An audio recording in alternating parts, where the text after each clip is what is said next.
the price of a lost memory. In the shadow of the towering city, where skyscrapers pierced the heavens like obsidian needles, I lived a life of anonymity.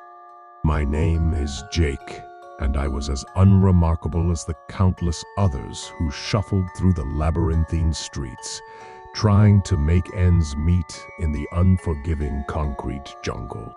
One chilly evening, as I trudged home from my menial job, my weary eyes were drawn to a peculiar sight. Nestled amidst the chaos of the city, I spotted an old, decrepit building unlike any other. It looked like a relic from a bygone era, an anachronism in the modern world, a stark contrast to the sleek glass and steel structures surrounding it. The building was a grim, dilapidated tenement, with boarded-up windows and cracked, graffiti-covered walls. Yet, what caught my attention was a single door, adorned with a rusty, ornate doorknob that seemed untouched by time. Above it, a wooden sign proclaimed the Emporium of Secrets. Intrigued, I pushed open the creaking door, and a gust of icy wind greeted me, sending a shiver down my spine. The interior was a cavernous space, filled with dusty shelves that sagged under the weight of books, trinkets, and curiosities of every kind. Dim, flickering candlelight barely illuminated the room, casting eerie shadows that danced on the cracked, peeling wallpaper. A voice, like the raspy whisper of a phantom, echoed from somewhere deep within the Emporium. "Welcome, seeker of the unknown." Startled, I peered into the gloom and saw an old man hunched over a counter cluttered with oddities. He wore tattered robes that seemed woven from darkness itself.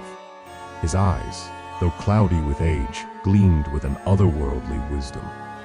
"What brings you to this place, young one?"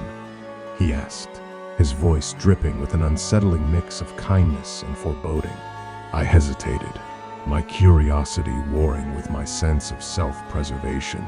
"I'm not sure. I was just passing by." The old man interrupted me with a knowing nod. "Ah, but you were drawn here, were you not?"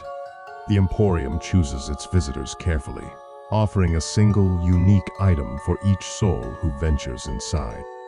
As he spoke, he reached beneath the counter and produced an item, a small, silver key, intricately engraved with symbols I couldn't decipher.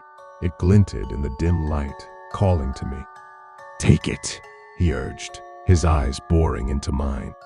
"It is yours, in exchange for one thing, a secret. Tell me a secret you've never shared with another soul, and the key is yours." I hesitated once more, torn between the allure of the mysterious key and the fear of revealing my innermost secrets to a stranger. But something about the Emporium's oppressive atmosphere compelled me to speak. "I once did something terrible," I admitted, my voice quivering. "Something that still haunts me to this day. I can't forget it, no matter how hard I try." The old man nodded, his eyes filled with understanding. "That is a burden many carry, young one. And now, the key is yours." I accepted the key, feeling its cool weight in my palm, and left the Emporium of Secrets. Little did I know that my life had taken a dark, irreversible turn. The key, it turned out, unlocked a door that should never have been opened. It led to a desolate rooftop, high above the city, where an impossibly tall beanstalk emerged from a hidden hatch. It spiraled upwards into the inky night, disappearing into the clouds. Intrigued and filled with a morbid curiosity, I climbed the beanstalk. With each step, the world below receded, and I found myself in a realm of unsettling, otherworldly beauty. Strange flora and fauna flourished, their vibrant colors clashing with the eerie, almost ethereal quality of the landscape. As I ascended further, I encountered creatures that defied description, twisted amalgamations of plant and animal, with eyes that gleamed with a malevolent intelligence. They whispered secrets that burrowed into my mind, secrets too dreadful to comprehend, yet impossible to forget. Days turned into weeks as I climbed higher and higher, driven by an insatiable need to uncover the source of the Emporium's power. My body grew gaunt, my skin pale, my sanity fraying like a tattered banner in the wind. I couldn't turn back. The beanstalk was my only path, my only way out. Finally, I reached the zenith, a realm that defied all reason. It was a city suspended in the sky, built from impossible materials, its architecture both grotesque and beautiful. In the heart of this eerie metropolis stood a colossal, gnarled tree, its roots tangled with the bones of countless lost souls. At its base, I found the old man from the Emporium, now revealed as its sinister curator. He grinned, revealing a mouth filled with jagged teeth. "You've come far, seeker of secrets," he rasped. "But there is one final price to pay." Before I could react, he seized my hand and with a swift motion severed my finger, which held the key.